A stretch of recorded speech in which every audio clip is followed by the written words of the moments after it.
नमस्कार। Byju's exam prep IAS Hindi में आपका स्वागत है।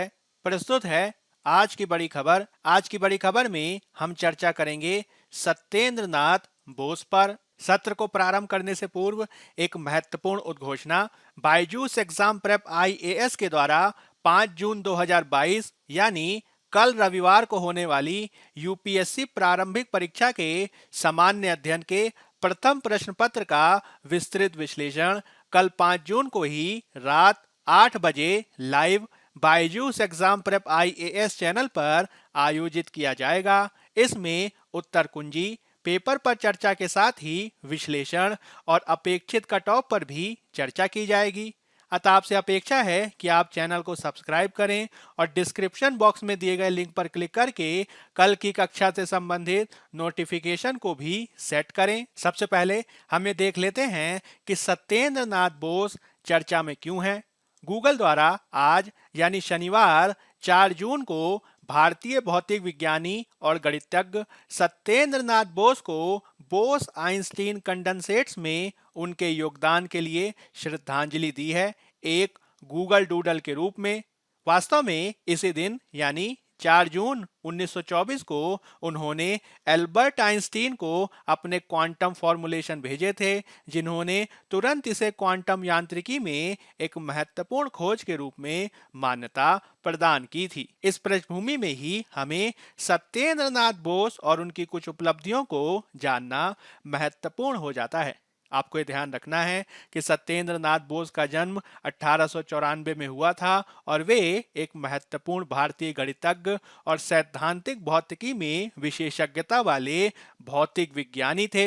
उन्हें 1920 के दशक की शुरुआत में बोस सांख्यिकी की नींव और बोस कंडेंसेट के सिद्धांत के विकास में क्वांटम यांत्रिकी पर उनके काम के लिए जाना जाता है। सत्येंद्र नाथ बोस रॉयल सोसाइटी के फेलो भी रहे और उन्हें भारत सरकार के द्वारा 1954 में भारत के दूसरे सर्वोच्च नागरिक पुरस्कार पद्म विभूषण से भी सम्मानित किया गया था।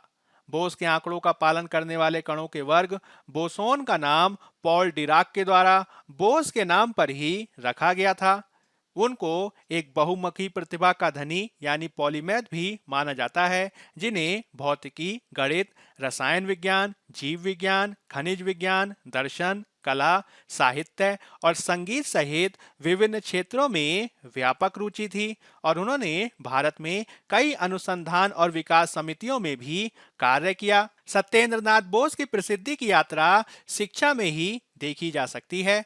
हर दिन उनके पिता, जो एक अकाउंटेंट थे, काम पर जाने से पहले उनके लिए हल करने हेतु एक अंक गणितीय समस्या को लिखते थे, जिससे बोस की गणित में रुचि बढ़ती गई। 15 साल की उम्र में बोस ने कलकत्ता के प्रेसिडेंसी कॉलेज में विज्ञान स्नातक की डिग्री हासिल करना शुरू किया और उसके तुरंत बाद कलकत्ता विश्वविद्यालय में अनुप्रयुक्त गणित में मास्टर की उपाधि को भी हासिल किया। दोनों डिग्रियों में अपनी कक्षा में शीर्ष पर रहते हुए उन्होंने शिक्षा जगत में अपनी प्रतिष्ठित स्थिति को मजबूत किया। 1917 के अंत तक बोस ने भौतिकी पर व्याख्यान देना भी प्रारंभ किया। स्नातकोत्तर छात्रों को प्लैंक के विकिरण सूत्र पढ़ाते समय उन्होंने कणों की गणना के तरीके पर सवाल उठाया और अपने सिद्धांतों के साथ प्रयोग करना शुरू किया। उन्होंने Planck law and the hypothesis of light quanta नामक एक रिपोर्ट में अपने निष्कर्षों का दस्तावेजीकरण किया और इसे द फिलोसॉफिकल मैगजीन नामक प्रमुख विज्ञान पत्रिका को भेजा। हालांकि जब इस पत्रिका के द्वारा उनके शोध को अस्वीकार कर दिया गया, तब उसी समय उन्होंने अल्बर्ट आइंस्टीन को अपना पेपर मेल करने का एक साहसिक निर्णय लिया। आइंस्टीन द्वारा वास्तव में उनके खोज के महत्व को पहचाना गया और जल्द ही बोस के सूत्र को व्यापक घटनाओं पर लागू किया गया। इस प्रकार बोस का सैद्धांतिक पेपर क्वांटम सिद्धांत में सबसे महत्वपूर्ण निष्कर्षों में से एक बना। भारत सरकार ने भी उनके योगदान को पहचाना और उनको पद्म विभूषण से सम्मानित किया गया।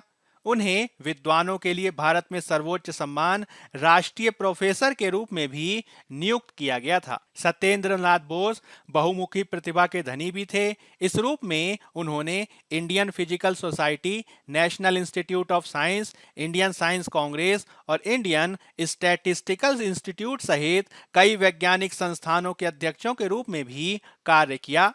वह वैज्ञानिक और औद्योगिक अनुसंधान परिषद के सलाहकार भी थे और बाद में रॉयल सोसाइटी में फेलो भी हुए। बोस की विरासत के सम्मान में कोई भी कण जो आज उनके आंकड़ों के अनुरूप होता है उसे बोसॉन के रूप में जाना जाता है।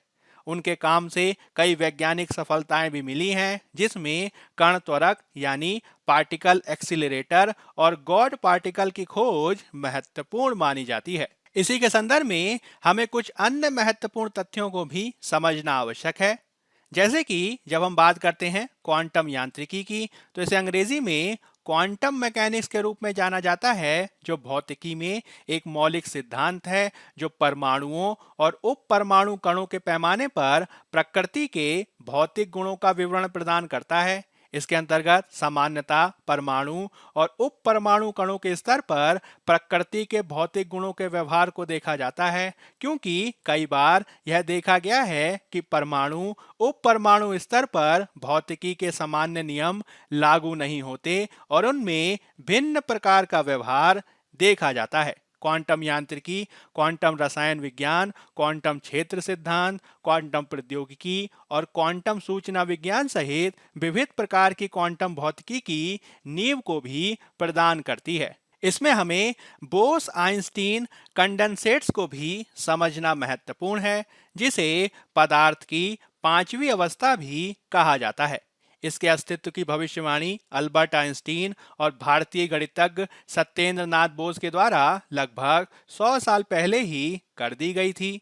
ये तब बनते हैं जब कुछ तत्वों के परमाणुओं को निरपेक्ष शून्य यानी 0 केल्विन यानी -273.15 सेल्सियस के करीब ठंडा किया जाता है। इस बिंदु पर परमाणु क्वांटम गुणों के साथ एक एकल इकाई बन जाते हैं, जिसमें प्रत्येक कण पदार्थ की तरंग के रूप में भी कार्य करता है। वैज्ञानिकों का मानना है कि बोस आइंस्टीन कंडेंसेट्स में रहस्यमय घटनाओं जैसे कि डार्क एनर्जी के महत्वपूर्ण सुराग विद्यमान हो सकते हैं, इसीलिए इसे महत्वपूर्ण माना जाता है। डार्क एनर्जी ऐसी अज्ञात ऊर्जा है जिन्हें ब्रह्मांड के त्वरित विस्तार के पीछे जिम्मेदार माना जाता है। हालांकि इसमें यह सीमा देखी जाती है कि बोस आइंस्टीन कंडेंसेट्स बेहद नाजुक होते हैं और बाहरी दुनिया के साथ थोड़ी सी भी अंतरक्रिया इनमें ऊर्जा का प्रसार कर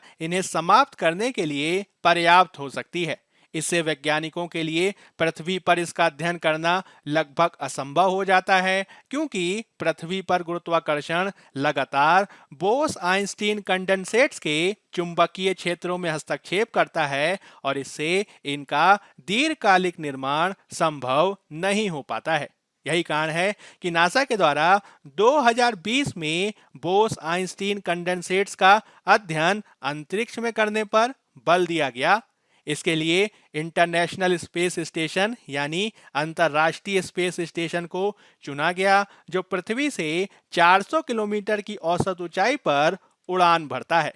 इसमें वैज्ञानिकों ने पहली बार अंतरिक्ष में पदार्थ की पांचवी अवस्था देखी, जो क्वांटम ब्रह्मांड की कुछ सबसे कठिन पहेली को हल करने में अभूतपूर्व अंतर्दृष्टि प्रदान कर सकता है। हालांकि इसमें आगे और प्रयोग किए जाने बाकी हैं, जो भविष्य में इसके संदर्भ में और निष्कर्षों को सामने ला सकता है। बायजूस एग्जाम प्रेप IAS के आज के अंक में फिलहाल इतना ही। धन्यवाद।